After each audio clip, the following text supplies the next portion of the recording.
April 2న నిర్వహించనున్న వీర హనుమాన్ జయంతి శోభాయాత్ర సందర్భంగా విస్తృత ఏర్పాట్లు చేస్తున్నట్లు హైదరాబాద్ పోలీస్ కమిషనర్ సజ్జనార్ తెలిపారు. ఈ సందర్భంగా పోలీసు, జీహెచ్ఎంసీ, ట్రాఫిక్ తదితర విభాగాలతో కలిసి సమన్వయ సమావేశం నిర్వహించినట్లు వెల్లడించారు. ఇటీవల శ్రీరామనవమి శోభాయాత్రను ప్రజల సహకారంతో ప్రశాంతంగా నిర్వహించగలిగామని, అదేవిధంగా హనుమాన్ జయంతి శోభాయాత్ర కూడా విజయవంతంగా నిర్వహించేందుకు ప్రజలు సహకరించాలని కోరారు. అన్ని విభాగాల అధికారులు సమన్వయంతో పనిచేస్తున్నారని తెలిపారు. కర్మాన్ ఘాట్ హనుమాన్ ఆలయం, గౌలిగూడ రామాలయం నుండి ప్రారంభమయ్యే ప్రధాన శోభాయాత్రలు తాడ్బన్ హనుమాన్ ఆలయం వరకు సాగనున్నాయని చెప్పారు. ఈ శోభాయాత్రకు సుమారు 12 కిలోమీటర్ల రూట్ మ్యాప్ రూపొందించినట్లు వెల్లడించారు. శాంతి భద్రతల దృష్ట్యా సుమారు 3,000 మంది సిబ్బందితో బందోబస్తు ఏర్పాట్లు చేశారు. ఇక టాస్క్ ఫోర్స్ ప్రత్యేక బృందాలను కూడా నియమించినట్లు చెప్పారు. ప్రజల సహకారంతో శోభాయాత్రను ప్రశాంతంగా నిర్వహించేందుకు అన్ని చర్యలు చేపడుతున్నామని సిపి సజ్జనార్ స్పష్టం చేశారు.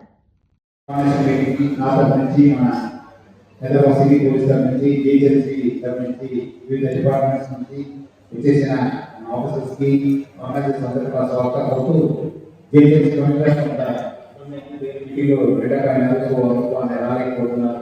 సో ఆల్రెడీ మనమే మన శ్రీరామనవమి సెలబ్రేషన్స్ ని బాగా చక్కగా బాగా జయప్రదంగా మనం ఎటువంటి ఇబ్బంది లేకుండా మనం సెలబ్రేట్ చేయగలిగి దీన్ని సహకరించిన మన ఆర్గనైజింగ్ కమిటీ గారికి, మన అక్కడ ఉన్న ఆఫీసర్స్ కి ప్లస్ అందరూ కూడా హైదరాబాద్ ప్రజలను కూడా ఆదరించి ధన్యవాదాలు. ఎల్లుండి మన వీర హనుమాన్ జయంతి సెలబ్రేషన్స్ ఆల్రెడీ మనం లాస్ట్ 1 వీక్ నుంచి మనం ఈ ప్రిపరేషన్ చేయాలని మన హైదరాబాద్ తరఫు నుంచి కూడా మనం చాలా ఏర్పాటు చేయగలిగింది. దాని తగ్గట్టుగా మనం ఏర్పాటు చేస్తున్నాం. ఆల్రెడీ మన రామరాజు గారు కావచ్చు, శంకర్ గారు కావచ్చు, మూర్తి గారు, శ్రీకాంత్ గారు అనే విషయమైన మన సజెషన్స్ ఇవ్వడం జరిగింది. డెఫినెట్ గా సజెషన్స్ మనం రాస్తున్నాం. డిపార్ట్మెంట్స్ కూడా చెప్పడం జరుగుతుంది. మనము మా వైపు కూడా మీకు కోరేది ఏమంటే, మనం ఏ టైం ఇస్తామో ఆ టైంలో స్టార్ట్ కావాలి. లాస్ట్ టైం కూడా చాలా లేట్ అయితే చెప్పి నాకు రాత్రి దాకా మనం రోడ్ పైన ఉండాల్సి వస్తుంది. రాత్రి అయితే ఇబ్బంది వేరే ఇబ్బంది తెలియజేస్తాం. శ్రీకాంత్ గారు అందరూ ఎవరో ఆర్గనైజ్ చేస్తున్న అందరూ కూడా తెలియపరచారు. ఆ టైం స్టార్ట్ చేయాలి. ఎందుకంటే మన మనం చూసాము చాలా లేట్ కావాలని సో అందుకు అది ఆ టైంని మెయింటైన్ చేయాలని చెప్పి నేను అందరూ కూడా ఆశపడుతున్నాను. సెకండ్ థింగ్, ఆ స్టాచ్యూస్ మీరు ముందునే చెప్పండి. మనం ఎంత చెప్పినా అగైన్ ప్రాబ్లమ్స్ అన్ని మొన్నే కూడా మనం ఎంత చెప్పినా శ్రీరామనవమిలో ఆల్మోస్ట్ మనం 2.5 hours వేస్ట్ అయితే సో పబ్లిక్ లో ఉత్సాహం తగ్గిపోతుంది. మళ్ళీ నైట్ మందు వచ్చేస్తుంది.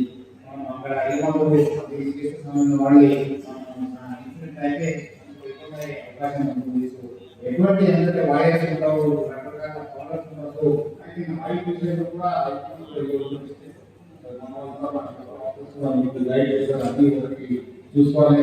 అలానే మీరు మనం కోరేదంటే అన్న ప్రసాదం చేసుకుంటారు, కానీ ప్లీజ్ ఎక్కడ చేస్తున్నారు అక్కడ మన జిహెచ్ఎంసీ అడిషనల్ కమిషనర్ గారు కూడా రాష్ట్రం బాగా మంచి ఏర్పాటు చేసినా కానీ చాలా బాగా జరిగింది. బట్ స్టిల్ మనము ఆర్గనైజర్స్ వైపు కావాలి కావాల్సిన కూడా పెడితే బాగుంటుంది. లేదంటే రోడ్ పైన నాట్ ఏ గుడ్ ట్రెడిషన్. అది ఒకటి మీరు చేయాలని కోరుతున్నాను. అట్లానే పోలీస్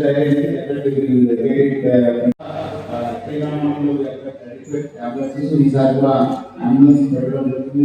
మొబైల్ టాయిలెట్స్ కూడా పెట్టడం జరుగుతుంది. అట్లానే మనం ఎందుకంటే మీరు రకరకాల చేశారు కానీ మనకు పోలీస్ కి అన్ని పనులు అదే పనులు అదే ఒక కావాలంటే పుస్తకాన్ని మనం ఆ పండుగ ఏ పండుగ అనేది ఉండదు.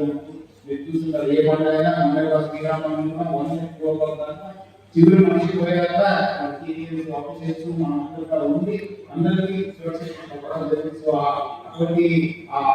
అటువంటి పెట్రోల్ మనం ఆ చేస్తున్నాం ఇది చేస్తున్నాం అనేది ఏం లేదు. పోలీస్ అందరూ సెలబ్రేట్ చేసుకోవాలి. మన ఉత్సాహంగా ఉండాలని చెప్పి కోరుకుంటున్నాం. దాని దగ్గర కూడా మనం రెండు ప్లాన్ చేయడం జరుగుతుంది. దాని దగ్గర అన్ని కూడా సహకారం ఇవ్వడం జరుగుతుంది. ఇట్లాంటి ఎక్కడ కూడా లేదు.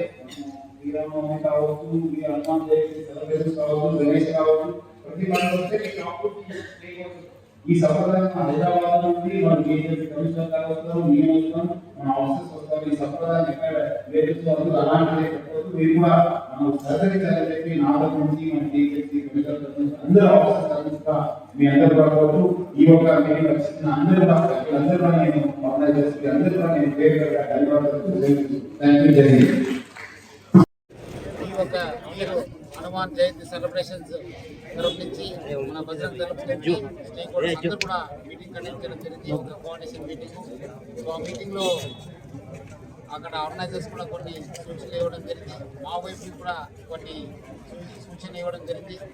మనము లాస్ట్ 1 వీక్ బ్యాక్నే మన శ్రీరామనవమి సెలబ్రేషన్స్ని బాగా పీస్ఫుల్గా ప్రజల సహకారంతో మనము నిర్వహించడం జరిగింది. దానికి సహకరించిన ప్రజలందరూ కూడా అన్ని స్టేక్ హోల్డర్స్కి, ఆర్గనైజేషన్ కమిటీకి అందరూ కూడా ఆఫీషియల్స్ అందరూ కూడా నా తరఫు నుంచి హైదరాబాద్ సిటీ పోలీస్ తరఫు నుంచి ప్రభుత్వం తరఫు కూడా పేరుగా ధన్యవాదాలు తెలుపుతున్నాను. ఈసారి కూడా ఈ యొక్క సెలబ్రేషన్స్ కూడా బాగా పకడ్బందీగా ఏర్పాటు చేయడం జరిగింది. దాదాపు 168 ప్రొసెషన్స్ ఉంటున్నాం. చాలా చోట్ల కూడా ఇండివిజువల్ సెలబ్రేషన్స్ ఉంటున్నాం. చాలా టెంపుల్స్ కూడా సెలబ్రేషన్స్ ఉంటున్నాం. మన అందరూ జోనల్ ఆఫీసర్స్కి మన టీమ్స్ అందరూ కూడా మనం అలర్ట్ చేయడం జరుగుతుంది. అట్లానే ఈ ప్రొసెషన్స్ ఇది కూడా మనం జిహెచ్ఎంసీ ఆఫీషియల్స్, మన టీఎస్ఆర్టీసీ ఆఫీషియల్స్ కూడా లాస్ట్ టైం ఎట్లా సహకరించారు, ఈసారి కూడా అట్లానే సహకరించన్నారు. మొన్న కూడా బాగా సహకరించారు. సో ఆ వ్యవస్థ కూడా మనం చేయడం జరుగుతుంది. మా వైపు నుంచి ఆల్మోస్ట్ 3000 సిబ్బందిని ప్రత్యేకంగా ఈ యొక్క ప్రొసెషన్స్ కోసము పెట్టడం జరిగింది. దాన్ని మనము అట్లానే కొన్ని స్పెషల్ టీమ్స్, కొన్ని మన టాస్క్ ఫోర్స్ ఆఫీసర్స్ అందరూ కూడా ఎక్కడెక్కడ ఇంపార్టెంట్ ప్లేసెస్ అక్కడ కూడా బందోబస్తు ఏర్పాటు చేయడం జరిగింది. గతంలో ప్రజలందరూ కూడా బాగా సహకరించారు. ప్రతి ఒక్క పండుగ హైదరాబాద్లో చాలా జయప్రదంగా చేయడం జరుగుతుంది. అది మన ఆర్గనైజర్స్ కావచ్చు, మన స్టేక్ హోల్డర్స్ కావచ్చు, అందరూ ఒక ప్రజల ఒక సహకారం వల్లనే అయింది చెప్పడానికి నాకు చాలా సంతోషంగా గర్వంగా ఉంది. ఈసారి కూడా వీర హనుమాన్ జయంతి సెలబ్రేషన్స్ కూడా అందరి సహకారంతో చాలా జయప్రదంగా చేయడం కూడా యంత్రాంగము, ప్రభుత్వము మనం అందరూ కూడా సిద్ధంగా ఉన్నాము. ప్రజలందరూ కూడా సహకరించాలని చెప్పి నేను మరి కోరుతున్నాను.